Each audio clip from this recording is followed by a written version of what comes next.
साथियों नमस्कार। जय श्री राम, जय बालाजी की। साथियों, जब भी पति और पत्नी के बीच विवाद होगा तो पत्नी पीयर जाकर अपने वकील से सलाह लेकर 3 मुकदमे जो है आप पर दाखिल करेगी। पहला तो है 498 है 406, दूसरा है डोमेस्टिक वायलेंस और तीसरा है 125 CRPC। और लड़का usually section 9 Hindu marriage act या सेक्शन 13 हिंदू मैरिज एक्ट का जो है आवेदन करेगा, और कई बार आवेदन नहीं भी होते हैं।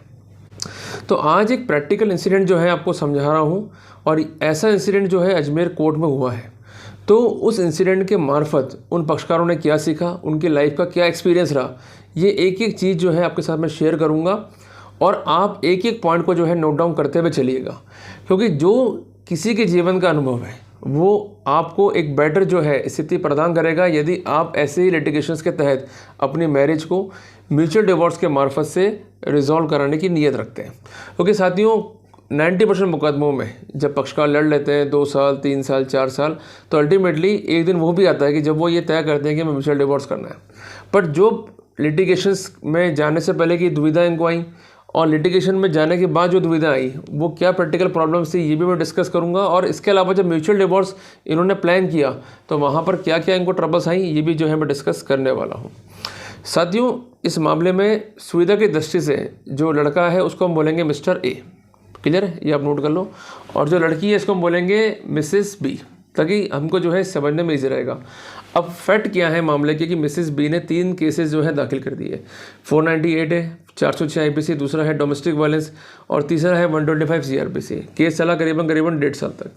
इनके जो है राजीनामा हुआ, पर राजीनामा होने के साथ साथ इतने कन्फ्लिक्ट्स हो गए कि जितनी लड़ाइयाँ इनकी कंटेस्टिंग डिवोर्स में नहीं हुई, जितनी लड़ाइयाँ इनके कंटेस्टिंग मुकदमों में नहीं हुई। वो लड़ाइयाँ क्या थी कि इनके बीच ट्रस्ट फैक्टर डेवलप नहीं हो पा रहा था, मीडिएटर सही बात कन्वे नहीं कर पा रहा था, और ड्राफ्टिंग को लगातार एडवोकेट जो है अपनी अपनी योग्यता के अनुसार चेंज करने में तुले हुए थे। अब पक्षकार ट्रस्ट कैसे करें, उनको दिख रहा है कि भाई अगर ये पैसा लड़की ले गई या ये गहने जो है लड़की ले गई और वो टर्न अप नहीं हुई तो हमने जो पिटिशन दाखिल करी वो तो वैसे बेकार हो जाएगी। और लड़की को डर ये था कि भाई अगर मैंने पैसे नहीं लिए या मैंने गहने नहीं लिए, विश्वास किया और बाद में जो है धोखेबाजी होगी तो मैं क्या करूँगी। तो इन सब बातों को लेकर विवाद लगातार जो है बढ़ते रहे। बट एक जगह जज ने जो है दिखाई समझदारी कि इन दोनों को जो है वो लेकर बैठे और इनकी बातों को सुना, समझा, उनको कुछ डायरेक्शंस दिए, कुछ टिप्स दी। तो वो टिप्स क्या थी ये मैं आपके साथ जो है शेयर करने वाला हूँ। पहली बात ये थी कि लड़का और लड़की अपने अपने वकीलों के मार्फत जो है पिटिशंस को ड्राफ्ट कर रहे थे म्यूचुअल डिवोर्स की। तो जब भी कोई ह्यूमन माइंड जो है काम करेगा पिटिशंस के ऊपर तो अलग अलग व्यू आना जो है पॉसिबल है। क्योंकि लड़की सोच रही है उसके एंगल से, उसके पेरेंट्स सोच रहे हैं उनके एंगल से, उनका वकील सोच रहा है लड़की के बेटरमेंट के एंगल से। अब इसके बनस्पत लड़का सोच रहा है अपने एंगल से, उसके पेरेंट्स सोच रहे हैं उनके एंगल से, और जो उनका वकील है वो सोच रहा है लड़के के एंगल से। अब पॉइंट ये होता है कि हर तरह का माइंड पिटिशंस पे काम कर रहा है, तो वहाँ पर डाइवर्जेंसी ऑफ व्यू आएंगे ही आएंगे। तो वहाँ पर सॉल्यूशन निकाला गया कि आप एक प्लेस जो है तय करो, आप लोग उस पर बैठो, एक टाइपिस्ट जो है पास में रखो, जो सामान्य जानकारी है वो तो आप टाइप करा लो, पर जो विशेष कॉन्फ्लिक्ट है जैसे मेंटेनेंस को लेकर, कंपनसेशन को लेकर, जो सामान आएगा उसको लेकर, जो गहने आएंगे उसको लेकर, उसको आप नोट डाउन करते हुए चलो और उसको चर्चा में लो, और उसके बाद एफिशिएंटली उसको हाथों से लिखवा लो, ताकि बार बार प्रूफ चेक करना, एडलेस करना, इसकी झंझट ही खत्म हो गई। क्लियर हो गया आपको बैठ के। तो ये टिप जो है काफ़ी हेल्पफुल है, और हम जो ड्राफ्टिंग करते हैं उसमें इस टिप को जो है आपको ज़रूर अपनाना चाहिए। दूसरी इंपॉर्टेंट बात जो आपको समझनी है कि जब भी हम लमसम दे रहे हैं तो लमसम क्यों दे रहे हैं, इसका प्रयोजन क्या है, पर्पस क्या है, इसको ज़रूर लिखा लें। कई बार इस पॉइंट को लेकर कन्फ्लिक्ट पैदा होता है कि ये जो पैसा लिया है ये उस बेटे की जो हमने शादी में खर्च किया है, जबकि लड़के का स्टैंड क्या होता है कि ये पैसा शादी में खर्च का है ही नहीं। जो भी आपका लमसम भरण पोषण है जिसको हम कहते हैं स्थायी एलिमोनी या परमानेंट एलिमोनी, ये उसके पेटे हैं। तो उस पॉइंट पर कन्फ्लिक्ट ना हो, आप सबसे पहले एक बात को अश्योर कर लें कि कोई भी पैसा या कोई भी कैश जो है आपको मुकदमे को डिस्पोजल से पहले नहीं देना है। अगर आप दे रहे हैं तो वहाँ पर एक सेफेस्ट कोर्स भी आपको अडॉप्ट करना है कि जो भी पैसा लड़की को दे रहे हैं उसके अगेंस्ट आप चेक लेके रखिए सिक्योरिटी पेटे। क्योंकि अगर डिवोर्स नहीं हुआ और लड़की टर्न डाउन हो गई तो उस स्नैरियो के अंदर आपको जो है आगे वर्कआउट करना होगा। अगर हम कंटेंट पेश करते हैं या हाई कोर्ट जाएंगे तो it will take a very long time. अगर सिक्योरिटी चेक है तो उस सिनेरियो में जो अमाउंट दे दिया है आपने उसको रिफंड देने के भी आप हकदार हैं। तो इस शर्त को भी वहाँ पर लिख लीजिए पिटिशन में, और जो चेक सिक्योरिटी पेट है उसको लिख लीजिए, और जो अमाउंट आपने दिया है जो मोड है उसको भी लिख लीजिए। तो कुल मिला के मोडस जो है वो क्लियर होना चाहिए। तो हमको एक बात जो है समझनी होगी कि यूजुअली जो है हमको अवॉइड करना है कि अमाउंट ना देना पड़ भी रहा है तो आप कैश में दे रहे हैं या चेक के मार्फत दे रहे हैं या डीडी के मार्फत दे रहे हैं तो उसका एक काउंटर पीडीएस चेक जो है लेकर रखें। और एक शर्त जो है लिखवा लें कि जैसे ही डिस्पोजल होगा उसी दिन जो वो सिक्योरिटी चेक है, अगर मामला निपट गया है शांतिपूर्वक तो हम जो है तुरंत ही जो है लड़की पक्ष को दे देंगे। तो कितना ईजी हो गया अपने लिए वर्कआउट करना। तीसरा डिस्प्यूट जो है हमेशा खड़ा होगा भाई गहनों को लेके। लड़की बोलती कि भाई मेरे गहने लो, और अगर गहने नहीं दिए तो आपको जो है इसके परिणाम भुगतने पड़ेंगे। यहाँ कई बार ऐसी स्थिति आ रही थी कि लड़का गहने देना चाहता ही नहीं है, वो चाहता कि भाई गहने में दूंगा बट डिवोर्स के टाइम पे। तो उसके लिए प्रैक्टिकल पोजीशन क्या है कि 151 CPC के तहत कोर्ट में जाना है आपको, और कोर्ट से कहना कि हम गहनों का समाधान नहीं कर पा रहे। भाई लड़की को विश्वास जो है लड़की पे नहीं है और लड़की को विश्वास जो है लड़के पे नहीं है, और कुल मिला के ये जो आर्टिकल है ये वैल्यूबल्स हैं। तो क्या करें? तो उसके लिए सॉल्यूशन क्या है आज के प्रैक्टिकल में जूरिस्प्रूडेंस में कि कोर्ट के आदेश से जो है एक लॉकर खुलवा लीजिए, और उस लॉकर के में जो है वो जो गहने हैं जमा करवा दीजिए, और उसकी जो चाबी है किसी व्यक्ति के पास में रहेगी, उसको वो चाबी देकर उसका जो इंडेमनिटी बॉन्ड है वो कोर्ट में प्रोवाइड आप करा दीजिए।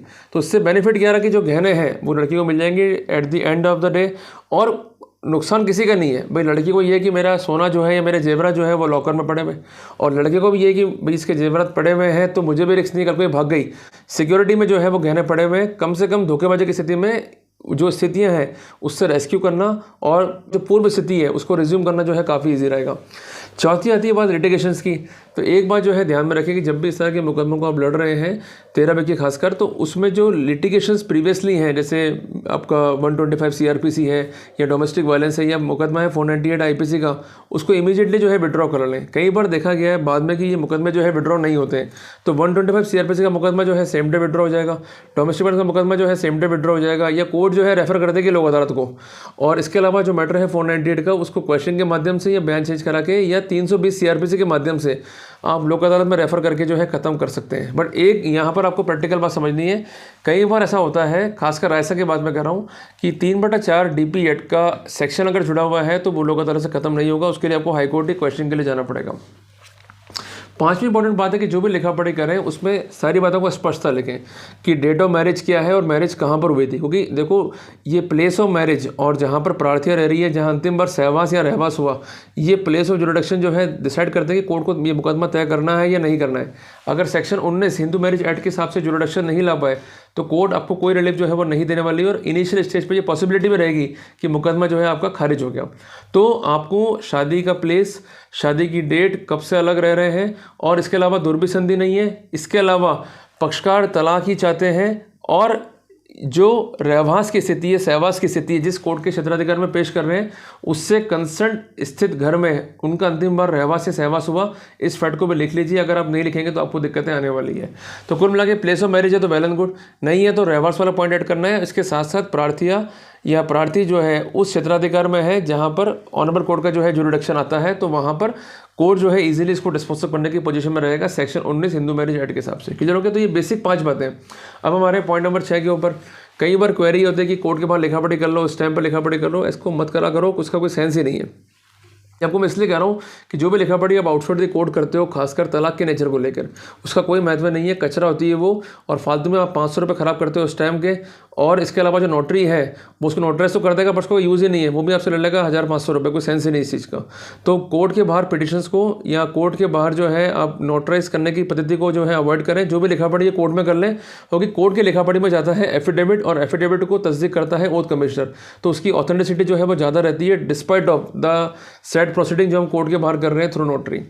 सातवीं इंपॉर्टेंट बात जो आपको ध्यान में रखनी है कि जो भी जेवरात आप दे चुके हैं या दे रहे हैं उसका एक लिस्ट अलग से बना लो और उस पर भी रिसिप्ट डाल लो। कई बार ऐसा होता है कि रिसिप्ट लेनी बात है, जल्दबाजी रहती है, या कई बार आता है कि हम सामान दे देंगे और लड़की ने सामान ले लिया और उसकी रिसिप्ट नहीं है, तो वहाँ पर आपके लिए तकलीफ हो जाएगी। रिसिप्ट लेनी कैसे है, इसमें कोई बड़ा खर्चा नहीं है, सिंपल एक कागज़ लो हरा या एक वाइट कागज़, उसमें लिख लो कि भाई हम ये सामान लड़की को दे रहे हैं, उसका लिस्ट बना लो, सामान उसको सुपुर्द कर दो, साइन करा लो और उसकी फोटोग्राफी कराकर उसको प्रॉपरली जो है डॉक्यूमेंटेशन कर लो, उसके अलावा कोई तकलीफ नहीं है।